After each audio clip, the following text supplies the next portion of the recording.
welcome. You're watching the Health Talk session by Yashoda Hospitals.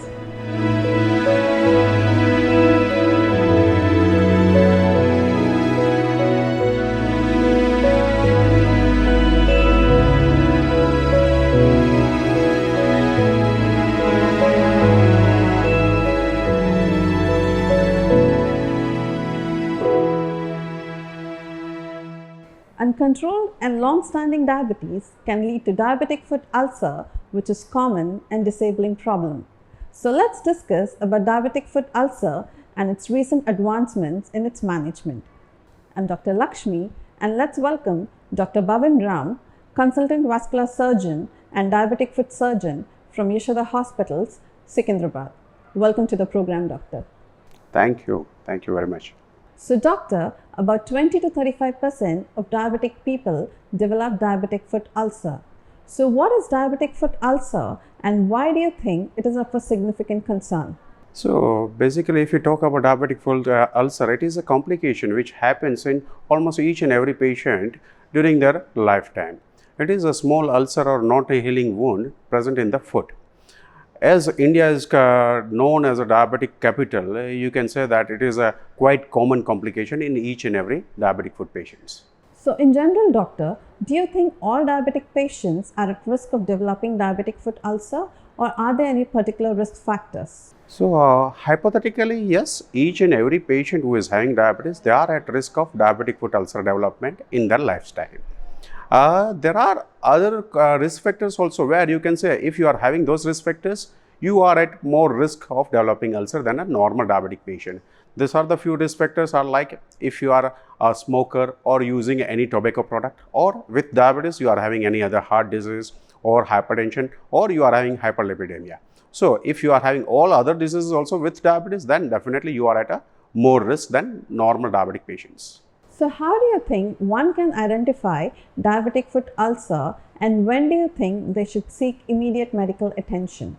So as I told you before, the diabetic foot ulcer is nothing but a small crack or ulcer or breach in continuity of skin in the foot. If you have observed anything abnormal in your foot, like a small crack, which is quite common, or small wetness between the toes, or sometimes when we are trying to cut our nail, we will injure our nail. This can potentially develop into diabetic foot ulcer.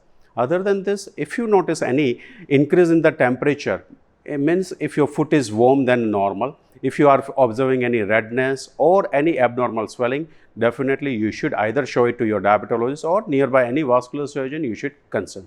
So doctor, once a patient is diagnosed with diabetic foot ulcer, what are the treatment options available for this condition? So if we are talking about treatment part, then first we should understand that why a person develops diabetic foot ulcer. So in general, one person will develop diabetics in their lifetime. Then after 5 to 7 years of diabetes, they will develop a diabetic neuropathy. It means their sensation in the foot, skin becomes numb, and they will have less touch sensation. Because of that, if they get any injury or ulcer on the foot, they will not know because they will not have any pain. Over the time, because of sugars and other things, it will get infected, and then patient will have diabetic foot ulcer development. So now coming to the treatment part, if it is just infection, first we try to treat with antibiotic, and if required, if it is deep, too much infection, we do the surgery, we call it debridement, and removal of that pus. Then comes to the second part. Sometimes such kind of surgery also will not treat the patient. Why? Because diabetes will cause decrease in the circulation. Blood circulation to the foot is decreased because of the many years of diabetes. In such kind of patients, they require much more advanced treatment, where we try to do a tibial angioplasty or other peripheral angioplasties, where we improve the blood circulation to the foot by opening up the blockages in the leg arteries. So that is called tibial angioplasty. And third and important part is pressure relieved. Means sometimes patient will have lots of pressure on the part of foot where they have developed ulcer. So this thing we treat by offloading the foot. Means we give them a proper footwear so that pressure doesn't come on the injured area, and over the time, by including all these three things in the treatment, ulcer gets healed. So tibial angioplasty, could you brief us more about this procedure, doctor? So nowadays, if you can say that this is an era of minimal invasive surgeries, where we try to avoid big cuts or big surgeries, and we try to do keyhole surgeries. In vascular surgery, you can say this is one of the minimal access or keyhole surgeries. Here, we puncture a small artery in the groin, and through that we go inside the leg arteries. Wherever blockages are there, that we open up with the balloon angioplasty. So we inflate the balloon inside the blocked arteries, and by that we improve the circulation to the foot. Now going little bit deep into this kind of procedures are technically demanding. But main advantage of this thing is this is done under local anesthesia. It means you do not have to give any general or spinal anesthesia, and by doing this you can avoid anesthesia complications. Why? Because if we see in general, diabetic patients will be either more than 50 to 60 years of age with other comorbidities also, where there are high chances of developing other complications. And that's why tibial angioplasty becomes one of the main advanced treatment in diabetic foot management. So what are the advantages that a patient can have with tibial angioplasty in particular, doctor? So basically you cannot say this as a daycare procedure, but you can say that yes, overnight stay is required, because wherever we do a small puncture, we have to always be careful that bleeding and things should not happen. So this, you can say, this procedure will minimize the stay in hospital. In 48 hours, you can send the patient home. Second thing is, as I told, that there are no major anesthesia complications. Third thing, it avoids the major bypasses, which people are always worried about.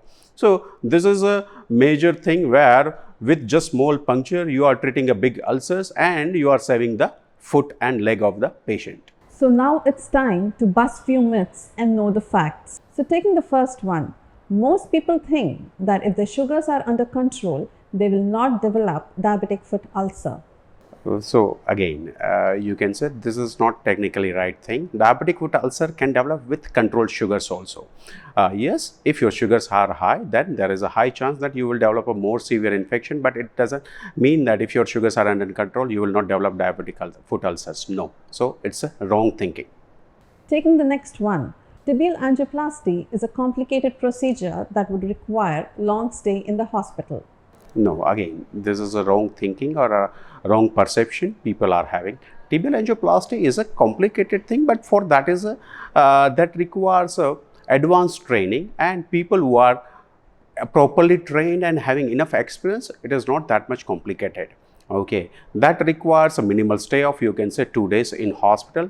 Next day onwards, patient can be walking on their feet only. So no, it's not that tibial angioplasty will require that much long stay or it is a big complicated procedure. No. Taking the last one, most people think that diabetic foot ulcer is just an ulcer that would heal on its own. Yes. So now this is a very good question, or you can say a myth, where yes, it is a small ulcer only, but if you do not take care of this thing at this present situation, then it can lead to a major complications, including removing of your toes, sometimes removing the half of your foot, or occasionally we have seen quite a few patients losing their leg also. So yes, major amputations are quite common in diabetic foot ulcer patients, where it has become much complicated, where patients have neglected this. So no, you should not think it that way. This is a very important thing. If you are developing any small ulcers, don't ignore it. So doctor, we've discussed about diabetic foot ulcer, its symptoms and its management.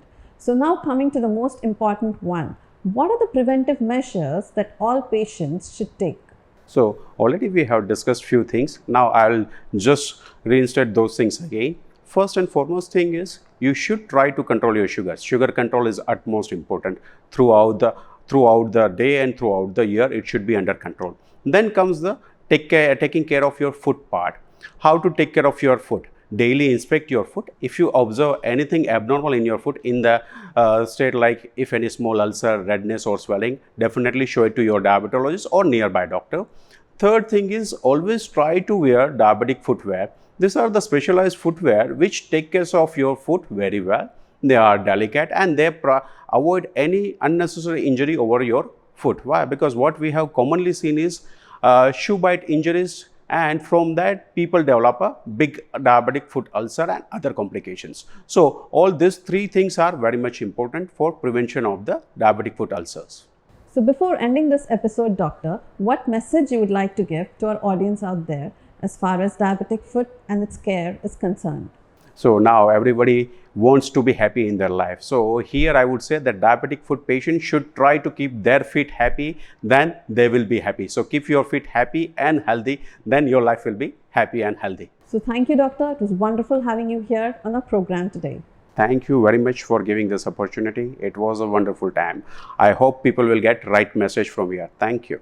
So this brings us to the end of this episode. Hope this episode was informative on the topic diabetic foot ulcer and its treatment options. Don't forget to join us for the next time as well. Until then, take care and stay healthy. Thank you.